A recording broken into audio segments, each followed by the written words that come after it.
cumprimento dessas medidas. Bom dia, doutor. Bom dia aos mais de 1 milhão de amigos do Bom Dia. Tá na hora mesmo de tirar a máscara, doutor? Bom dia. Muito bom dia a todos. Olha, o uso da máscara pode ser flexibilizado. É um bom momento, porque é um momento de diminuição de casos e um momento de diminuição das mortes, sobretudo pela alta vacinação. No estado do Piauí, que é um dos mais vacinados do país, ao lado de São Paulo, é possível se ter mais segurança nessa medida. Mas em estados com baixa vacinação, menor do que 70%, há um risco de 30% da população terem mais casos e casos graves. A retirada do uso da máscara deve ser feita com inteligência e prudência. Ambientes fechados, como escolas, ambientes onde as pessoas permaneçam mais do que 2 horas, é importante que as pessoas fiquem de máscara para evitar a produção de aerosóis. E detalhe, né, doutor? Nos ambientes abertos, desculpa.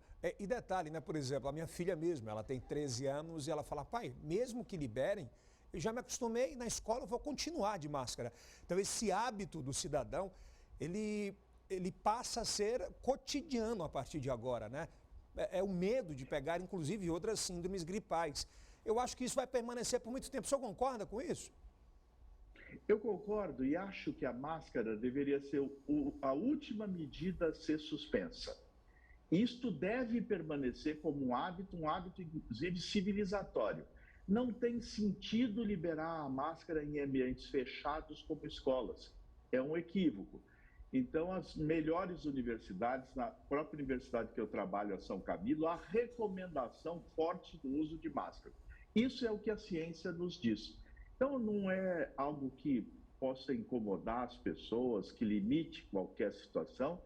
É útil e necessário que na sala de aula e ambientes como esse, fechados, que as pessoas estão falando, permanecendo 1, 2, 3 horas, todos usem máscara para se proteger e proteger os demais.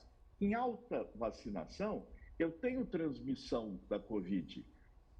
Acontece que os casos são menos graves, mas com transmissão, por volta de 60% das pessoas não têm Covid, mas 40% podem ter, casos mais brandos, a máscara protege a todos, inclusive os que estão assintomáticos. Então, sua filha tem toda a razão. É um bom hábito que veio para ficar e ser usado, como sua filha, com inteligência e prudência. Parabéns a ela. Doutor, aqui em Teresina, dados anunciados agora há pouco pelo secretário de governo do município, a cada 100 mil habitantes, 8 casos confirmados. É um número bom, bastante expressivo, e é isso que dá condição a essa liberação, né? Sim. De fato, o número de casos diminuiu. A variante Ômicron, como a gente previa, é uma variante que encontrou a população vacinada e o Piauí tem um dos mais altos índices de vacinação, e isto fez com que os casos fossem mais brandos e em menor número. Mas nós não vencemos a pandemia. Existem outras variantes sendo produzidas, dada a transmissão alta em outros continentes. Então, nós temos que manter uma certa prontidão. Cria-se um respiro agora para que a gente possa, no futuro, se for necessário, tomar medidas mais drásticas.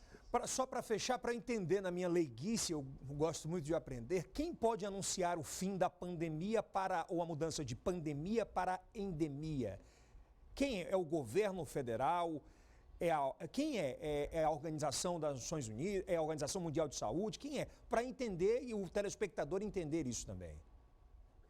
Olha, não há decreto sobre o tema. Essa é uma decisão técnica, científica, não é uma decisão política. Não se pode decretar que viramos uma pandemia, saímos de uma situação de epidemia para uma situação de endemia.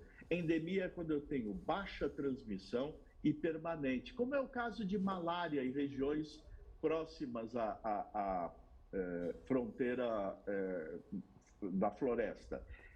Mas essa é uma situação que não se define a partir de um determinado ponto específico. A Covid ainda está em crescimento e em transmissão. Ela sofreu uma baixa, é importante, isso é uma grande vitória da vacina, mas infelizmente esta não é uma doença simples, fácil de ser controlada. Nós ainda temos um longo processo pela frente. Portanto, é uma decisão científica e as autoridades científicas é que vão se pronunciar sobre o assunto. As medidas são sempre proporcionais ao risco de transmissão. Quando eu diminuo o risco de transmissão, eu posso permitir que as pessoas tenham maior liberalidade. Mas precisamos ter inteligência e prudência para que a gente não tenha que enfrentar situações difíceis como lockdown. Não estamos longe disso e pretendemos nos manter. Não voltar mais para isso. Obrigado. Não. É verdade. Pelo amor de Deus. Não dá mais, não dá mais. Agora, é claro, se você puder e querer também, uso de máscara, álcool em gel, é muito importante no seu dia a dia, no seu trabalho, no seu cotidiano. Obrigado, doutor, por participar e conversar com os mais de 1 milhão de amigos aqui do Bom Dia, tá bom?